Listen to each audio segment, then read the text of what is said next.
നമസ്കാരം. നിലമ്പൂർ ഉപതെരഞ്ഞെടുപ്പിൽ ആര് ജയിക്കും ആര് തോൽക്കും ചർച്ചകൾ ഇതിനോടകം തന്നെ സ്റ്റാർട്ട് ചെയ്ത് കഴിഞ്ഞു. ആർക്ക് അനുകൂലമായ ട്രെൻഡാണ് നിലനിൽക്കുന്നത് എന്ന് ചോദിച്ചാൽ ഇടതുപക്ഷത്തിന് അനുകൂലമായ ട്രെൻഡ് എന്ന് പറയുന്നത് പ്രതിപക്ഷവും PV അൻവറുമാണ്. സഖാക്കൾ മാത്രമല്ല, അവരുടെ പ്രതികരണങ്ങളിൽ അത് നിഴലിച്ച് നമുക്ക് കാണാനും സാധിക്കുന്നുണ്ട്. UDF ആര് സ്ഥാനാർത്ഥിയാകണം എന്നതിനെ പറ്റിയിട്ടുള്ള ചർച്ചകൾ മാരത്തോൺ ലെവലിൽ ഇപ്പോഴും നടന്നുകൊണ്ടിരിക്കുകയാണ്. ആര്യാടൻ ഷൗക്കത്ത്, ജോയി, VT ബൽറാം, സന്ദീപ് ജി വാര്യർ, അങ്ങനെ പേരുകളുടെ പട്ടിക നീളുകയാണ്. ആരെ സ്ഥാനാർത്ഥിയാക്കണം എന്നറിയാതെ തല പുകഞ്ഞിരിക്കുകയാണ് കോൺഗ്രസ്. മാത്രവുമല്ല, PV അൻവറിനെ പിണക്കിക്കൊണ്ട് ഒരു സ്ഥാനാർത്ഥിയെ പ്രഖ്യാപിച്ചാൽ അതും വലിയ തലവേദനയാകും എന്ന് KPCC വിലയിരുത്തുന്നു. ആര്യാടൻ ഷൗക്കത്തിനെ സ്ഥാനാർത്ഥിയാക്കുകയാണെങ്കിൽ തന്റെ പിന്തുണ ഉണ്ടാകില്ല എന്നാണ് PV Anwar പ്രഖ്യാപിച്ചിട്ടുള്ളത്. VS Joy ആക്കണമെന്നാണ് PV Anwar പറയുന്നത്. ആര്യാടൻ ഷൗക്കത്തിനെ സ്ഥാനാർത്ഥിയാക്കിയാൽ താൻ സ്വതന്ത്ര സ്ഥാനാർത്ഥിയായി മത്സരിക്കും എന്നുകൂടി PV അൻവർ പറഞ്ഞു വെക്കുന്നുണ്ട്. മാത്രവുമല്ല, PV അൻവറിന്റെ പ്രതികരണത്തിലും നിങ്ങൾ വിചാരിക്കുന്നത് പോലെയല്ല ഈ കോട്ട, ഇത് ചെങ്കോട്ടയാണ് എന്ന പ്രതീതി അദ്ദേഹത്തിന്റെ പ്രതികരണത്തിൽ നിന്നും നമുക്ക് വളരെ വ്യക്തമായി തന്നെ മനസ്സിലാക്കാൻ സാധിക്കുന്നുണ്ട്.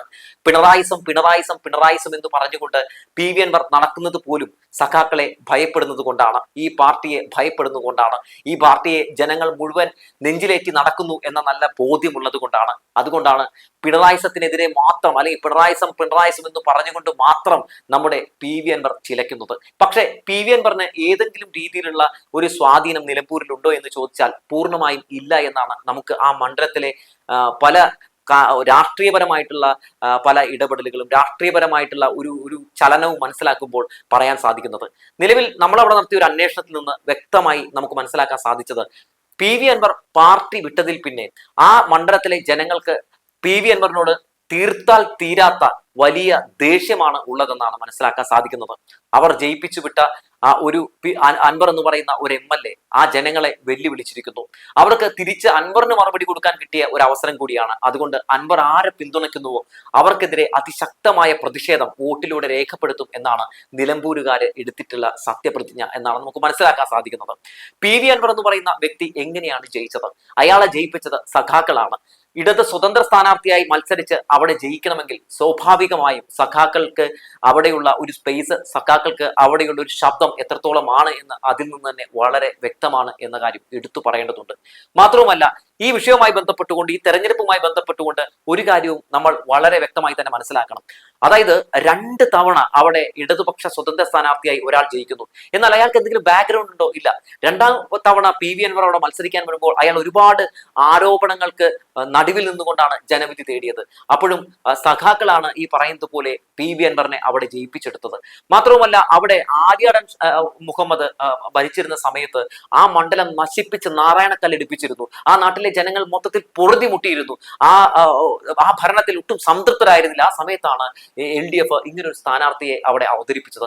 അങ്ങനെ അവിടെ PV അൻവർ ജയിക്കുന്ന ഒരു സാധ്യതയും ഉണ്ടായി. ഇപ്പോൾ സ്വാഭാവികമായിട്ട് എന്താണ് അവിടെ സംഭവിച്ചിട്ടുള്ളത്? അതായത് ഒരു സഖാവ് എന്ന രീതിയിൽ, അതായത് ഒരു നല്ല സഖാവായിരിക്കും എന്ന രീതിയിലാണ് അവിടെ PV അൻവറിനെ ആദ്യ ഘട്ടത്തിൽ ജയിപ്പിച്ചു വിടുന്നത്. 2ാം ഘട്ടത്തിലേക്ക് എത്തുമ്പോൾ 2700 എന്ന ഒരു ഭൂരിപക്ഷത്തിലേക്ക് താഴുന്നുണ്ട് PV അൻവർ. എന്താണ്? അതായത് ആ നാട്ടിലെ ജനങ്ങൾക്ക് അവർ ആഗ്രഹിച്ചതുപോലുള്ള ഒരു പ്രവർത്തനം നടത്താനോ അല്ലെങ്കിൽ ആ രീതിയിൽ സഖാവ് എന്ന രീതിയിൽ നല്ല രീതിയിൽ ശോഭിക്കാനോ PV അൻവറിന് കഴിഞ്ഞിട്ടില്ല എന്നാണ് നമ്മൾ അതിൽ നിന്ന് മനസ്സിലാക്കേണ്ടത്. അതുകൊണ്ട് തന്നെ അവർ ഒരു നല്ലൊരു സ്ഥാനാർത്ഥിയെ, LDFന്റെ ഒരു നല്ല സ്ഥാനാർത്ഥിയെ അവർ പ്രതീക്ഷിക്കുന്നുണ്ട്. LDFന്റെ ആര് സ്ഥാനാർത്ഥിയായി വന്നാലും സ്വാഭാവികമായും അവർ വോട്ട് ചെയ്തുകൊണ്ട് വൻപിച്ച ഭൂരിപക്ഷത്തിൽ ജയിപ്പിക്കാനുള്ള സാധ്യത നമുക്ക് തള്ളിക്കളയാൻ പറ്റില്ല. കാരണം എന്താണ്? അതായത് 3-4 കാര്യങ്ങൾ തന്നെ പറയാം. ഒന്ന്, പ്രോഗ്രസ് റിപ്പോർട്ട് സർക്കാർ അവതരിപ്പിച്ചിരിക്കുന്ന സമയം. അതുകൊണ്ട് തന്നെ ഈ പ്രോഗ്രസ് റിപ്പോർട്ടുമായി ബന്ധപ്പെട്ടുകൊണ്ട് അതിനെതിരെ ഒരു ആരോപണം ഉന്നയിക്കാനോ അല്ലെങ്കിൽ ആ വിഷയത്തിൽ ആ പ്രോഗ്രസ് റിപ്പോർട്ടിൽ എന്തെങ്കിലുമൊക്കെ തെറ്റുകളുണ്ടെന്നും കള്ളങ്ങളുണ്ടെന്നും തെളിവുകൾ നടത്തി സംസാരിക്കാൻ ഇതുവരെ പ്രതിപക്ഷത്തിന് കഴിഞ്ഞിട്ടില്ല. 2ാമത്തെ കാര്യം, ഈ സർക്കാർ ഇവിടെ നടപ്പിലാക്കിയിട്ടുള്ള വികസനങ്ങൾ തന്നെയാണ്, ആ വികസന പ്രവർത്തനങ്ങൾ തന്നെയാണ്. പ്രത്യേകിച്ച് നിലമ്പൂർ പോലൊരു സ്ഥലത്ത് മതേതര നിലപാടിൽ ഊന്നിക്കൊണ്ട് വർഗീയതയെ ചെറുത്തു തോൽപ്പിക്കുന്നതിൽ മുൻപന്തിയിൽ CPM-കാരാണ് ഉള്ളത് എന്നുള്ള കാര്യം നമുക്ക് വ്യക്തമായി തന്നെ അറിയാം. അതായത് സംഘപരിവാറിനെതിരെ ശക്തമായ നടപടി സ്വീകരിക്കുന്ന ഒരു വ്യക്തിയാണ് കേരളത്തിന്റെ മുഖ്യമന്ത്രി എന്നും ആ മുഖ്യമന്ത്രിയുടെ പാർട്ടിയായിട്ടുള്ള CPM എന്ന് പറയുന്ന പാർട്ടി അതിശക്തമായ നിലപാടാണ് വർഗീയവാദികൾക്കെതിരെ എടുക്കുന്നതെന്നും ഒക്കെ നിലമ്പൂരുകാർക്ക് നന്നായി അറിയാം. പക്ഷേ മറിച്ച് എന്താണ് കോൺഗ്രസിൽ സംഭവിക്കുന്നത്? പൗരത്വ ഭേദഗതി നിയമം നടപ്പിലാക്കുമെന്ന് പറഞ്ഞപ്പോൾ പോലും ആ വിഷയത്തിൽ ഒരു പ്രതികരണം രേഖപ്പെടുത്താൻ കഴിയാത്ത നേതാക്കളുള്ള പാർട്ടിയാണ് കോൺഗ്രസ് എന്ന് പറയുന്നത്. മല്ലികാർജുൻ ഖർഗെയുടെ അടുത്ത് പൗരത്വ ഭേദഗതി നിയമത്തിൽ എന്താണ് നിങ്ങളുടെ നിലപാടെന്ന് ചോദിച്ചപ്പോൾ നേരം വെളുത്തിട്ട് പറയാമെന്നാണ് പറഞ്ഞത്. പക്ഷേ ഇന്നും അദ്ദേഹത്തിന് നേരം വെളുത്തിട്ടില്ല എന്നുള്ളതാണ് വസ്തുത. ഇതൊക്കെ സ്വാഭാവികമായും ആ നിലമ്പൂരിലെ ജനങ്ങൾ വിലയിരുത്തുന്ന സാഹചര്യം ഉണ്ടാകും. മാത്രവുമല്ല, ഗോൾവാക്കറുടെ പരിപാടിയിൽ പങ്കെടുത്ത് ആ പരിപാടി പങ്കെടുക്കുക മാത്രമല്ല, ഗോൾവാക്കറുടെ ചിത്രത്തിന് താഴെ വെച്ചിരുന്ന നിലവിളക്കിൽ പോയി തിരി കത്തിച്ച് അതിന് മുമ്പിൽ നിന്ന് പ്രാർത്ഥിച്ച വ്യക്തിയാണ് പ്രതിപക്ഷ നേതാവ് VD സതീശൻ. അതിനർത്ഥം എന്താണ്? സംഘപരിവാറിനോട് നല്ല രീതിയിൽ താല്പര്യമുള്ള ഒരു വ്യക്തി. അതുപോലെ തന്നെ K സുധാകരൻ, അദ്ദേഹം എന്താണ് പറഞ്ഞത്? RSS ശാഖയ്ക്ക് ഞാൻ കാവൽ നിന്നിട്ടുണ്ട് എന്നാണല്ലേ പറഞ്ഞത്. BJPയിലേക്ക് ഞാൻ എപ്പോ വേണമെങ്കിലും പോകും എന്നാണ് പറഞ്ഞത്. മാത്രമല്ല, കോൺഗ്രസിന്റെ പൊതുവേയുള്ള ഒരു ഇപ്പോഴത്തെ ഒരു സ്വഭാവം എടുത്ത് പരിശോധിച്ച് നോക്കിയിട്ടുണ്ടെങ്കിൽ ഒരു സംഘപരിവാർ സ്വഭാവമല്ലേ കോൺഗ്രസ് കാണിച്ചുകൊണ്ടിരിക്കുന്നത്. നോക്കൂ, പത്മജ വേണുഗോപാൽ പോയി BJPയിലേക്ക്, അനിൽ K ആന്റണി പോയി BJPയിലേക്ക് പോകുന്നവർക്കെതിരെ ഒരു അക്ഷരം മിണ്ടാത്ത കോൺഗ്രസിനെയാണ് നമ്മൾ കണ്ടുകൊണ്ടിരിക്കുന്നത്. കോൺഗ്രസിന് പണ്ട് നല്ലൊരു പാരമ്പര്യം ഉണ്ടായിരുന്നു, നല്ലൊരു ചരിത്രം ഉണ്ടായിരുന്നു. എന്നാൽ ഇന്നിന്റെ കോൺഗ്രസ് ആ കോൺഗ്രസ് അല്ല എന്ന് ജനങ്ങൾ മനസ്സിലാക്കിയിരിക്കുന്നു. പണ്ടത്തെ നേതാക്കന്മാരുടെ പേരും പറഞ്ഞ് ജനങ്ങളെ പറ്റിച്ച് വോട്ട് മേടിക്കുന്ന കോൺഗ്രസിന് കേരളത്തിൽ അടികിട്ടുന്ന കാഴ്ചയാണ് നമ്മൾ കണ്ടുകൊണ്ടിരിക്കുന്നത്. ഇപ്പോ അതുകൊണ്ട് പഴയതുപോലെ ഒരു നമ്പറും ഒന്നും ജനങ്ങളുടെ മുമ്പിൽ ഏൽക്കുന്നില്ല. നിലമ്പൂര് പോലൊരു കോട്ടയിൽ എന്തായാലും UDF ഒരുപാട് വിയർക്കും എന്ന് അവർ തന്നെ മനസ്സിലാക്കിയിരിക്കുന്നു. അവർ ഈ വിഷയവുമായി ബന്ധപ്പെട്ടുകൊണ്ട് എന്താണ് പറയുന്നത്? ഇപ്പോൾ തന്നെ എന്താണ് പറയുന്നത്? അതായത് അവർക്ക് ഭയമുണ്ട് എന്നതിനുള്ള ഏറ്റവും വലിയ ഉദാഹരണമാണല്ലോ. അതായത് അടിസ്ഥാനരഹിതമായിട്ടുള്ള നുണകൾ അവർ അടിച്ചുകൊണ്ടിരിക്കുകയാണ്. അതായത് ഇതുവരെ സർക്കാരിനെതിരെ ഉന്നയിച്ച പൊട്ടിപ്പൊളിഞ്ഞു പോയ പല വിവാദങ്ങളും പൊടി തട്ടിയെടുത്തുകൊണ്ട് മാധ്യമങ്ങളുടെ കൂട്ടും പിടിച്ചുകൊണ്ട് നിലമ്പൂരിലെ സ്ഥാനാർത്ഥിയെ പ്രഖ്യാപിക്കുന്നതിന് മുമ്പ് തന്നെ CPMനെ ആക്രമിക്കാൻ രംഗത്തേക്ക് ഇറങ്ങുന്നുണ്ടെങ്കിൽ VD സതീശനും സണ്ണി ജോസഫും ഒക്കെ ഭയന്നിരിക്കുന്നു എന്നുള്ളത് തന്നെയാണ്. ഇനി അവിടെ PV അൻവർ മത്സരിക്കുന്നുണ്ട് എന്ന കാര്യം കൂടി നിങ്ങൾ വിചാരിക്കുക. PV അൻവർ അവിടെ മത്സരിക്കുന്നുണ്ടെങ്കിൽ എന്താണ് സംഭവിക്കാൻ പോകുന്നത്?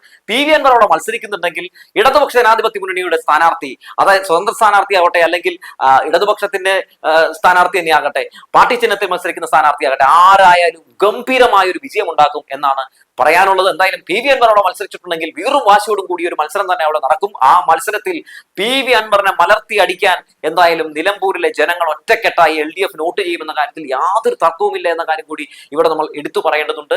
എന്തായാലും LDFന്റെ സ്ഥാനാർത്ഥി ആരായിരിക്കും എന്നതിനെ പറ്റി എല്ലാവരും ഉറ്റുനോക്കുകയാണ്. LDF അശക്തനായ ഒരു സ്ഥാനാർത്ഥിയെ തന്നെ കളത്തിലേക്ക് ഇറക്കുമെന്ന കാര്യത്തിൽ യാതൊരു തർക്കവുമില്ല. ആര്യാടൻ ഷൗക്കത്ത് ആണെങ്കിലും VS ജോയി ആണെങ്കിലും ഇവരൊക്കെ സത്യത്തിൽ എന്ത് സംഭാവനയാണ് ഈ നിലമ്പൂരുകാർക്ക് വേണ്ടി ചെയ്തിട്ടുള്ളത് എന്ന് ചോദിച്ചിട്ടുണ്ടെങ്കിൽ ഒരു സംഭാവനയും ചെയ്തിട്ടില്ല. അവിടെ വന്യജീവി ആക്രമണവുമായി ബന്ധപ്പെട്ടുകൊണ്ട് വലിയ പ്രശ്നങ്ങൾ നേരിടുന്ന ഒരു സ്ഥലമാണ്. ആ സ്ഥലത്ത് എന്തോർക്ക് ചെയ്യാൻ കഴിഞ്ഞിട്ടുണ്ട്? കേവലം വോട്ട് ബാങ്ക് രാഷ്ട്രീയത്തിന് വേണ്ടി എന്തൊക്കെ ജാഥ നടത്തിയിട്ടുണ്ട്. പക്ഷേ ഈ പറയുന്ന സംസ്ഥാന സർക്കാർ എന്തൊക്കെ കാര്യങ്ങളാണ് അതിനുവേണ്ടി ചെയ്തിട്ടുള്ളത്? അതായത് കേന്ദ്ര വന്യജീവി സംരക്ഷണ നിയമം ഭേദഗതി ചെയ്യണമെന്ന് നിരവധി തവണ മുഖ്യമന്ത്രി ആവശ്യപ്പെട്ടിട്ടുണ്ട്. ഇവിടുന്ന് ജയിച്ചു പോയിട്ടുള്ള ഏതെങ്കിലും UDF MPമാർ ഈ വിഷയവുമായി ബന്ധപ്പെട്ടുകൊണ്ട് പാർലമെന്റിൽ സംസാരിച്ച് കാണുന്നുണ്ടോ? ഇല്ല. ഇതൊക്കെ നിലമ്പൂരുകാര് എന്തായാലും വിലയിരുത്തും. മാത്രവുമല്ല, നിലമ്പൂരുകാര് വളരെ വ്യക്തമായി തന്നെ പ്രതിപക്ഷത്തിനെ വിലയിരുത്തിക്കൊണ്ട് പ്രതിപക്ഷത്തിന് നല്ലൊരു മാർക്കിട്ട് കൊണ്ടുള്ള ഒരു തിരിച്ചടി എന്തായാലും പ്രതിപക്ഷത്തിന് കൊടുക്കുമെന്ന കാര്യത്തിൽ തർക്കമൊന്നുമില്ല. നല്ല രീതിയിൽ പ്രവർത്തിക്കുന്ന ഒരു സർക്കാരിനെതിരെ വ്യാജ ആരോപണങ്ങൾ ഉന്നയിച്ചുകൊണ്ട് ആ സർക്കാരിനെ താഴെയിറക്കാൻ വേണ്ടി ശ്രമം നടത്തിക്കൊണ്ട് BJPക്ക് വേണ്ടി വിടുവേല ചെയ്യുന്നവർക്ക് അതിഗംഭീരമായിട്ടുള്ള ഒരു മറുപടി ആയിരിക്കും നിലമ്പൂരിലെ ഇലക്ഷനിലൂടെ കൊടുക്കുക എന്ന കാര്യത്തിൽ യാതൊരു തർക്കവുമില്ല. എന്തായാലും PV അൻവർ ഇങ്ങനെ കറങ്ങിയൊക്കെ നടക്കുന്നുണ്ട്. BJPക്ക് സ്ഥാനാർത്ഥിയെ കിട്ടിയിട്ടില്ല എന്നാണ് പറയുന്നത്. ഇനി മൂപ്പര് അവിടെ നിന്നിട്ട് BJP സ്ഥാനാർത്ഥിയായിട്ട് മത്സരിച്ചാലും അതിശയിക്കാനൊന്നുമില്ല. കാരണം അറിയാമല്ലോ, എവിടെ പോയാലും അവിടെയുള്ള ആളുകളൊക്കെ ഞമ്മന്റെ ആൾക്കാരാ, എന്റെ പിതാവിനെ പോലെയാ എന്നൊക്കെ അടിക്കാൻ ഒരു മടിയുമില്ലാത്ത, മയവുമില്ലാത്ത, നാണവുമില്ലാത്ത ഇത്തരം മനുഷ്യരെ എന്ത് പറയാനാണ് എന്ന് പറഞ്ഞു വെച്ചുകൊണ്ട് നിർത്തുകയാണ്. നിലമ്പൂരുമായി ബന്ധപ്പെട്ടിട്ടുള്ള എല്ലാ അപ്ഡേഷൻസും നമ്മുടെ ചാനലിലൂടെ തിരഞ്ഞെടുപ്പ് കഴിയുന്നത് വരെ നോൺ സ്റ്റോപ്പ് ആയിട്ട് നമ്മൾ കൊടുക്കുന്നതായിരിക്കും. അതുകൊണ്ട് നമുക്കൊപ്പം തന്നെ ചേരുക എന്ന് പറഞ്ഞു വെച്ചുകൊണ്ട് നിർത്തുകയാണ്.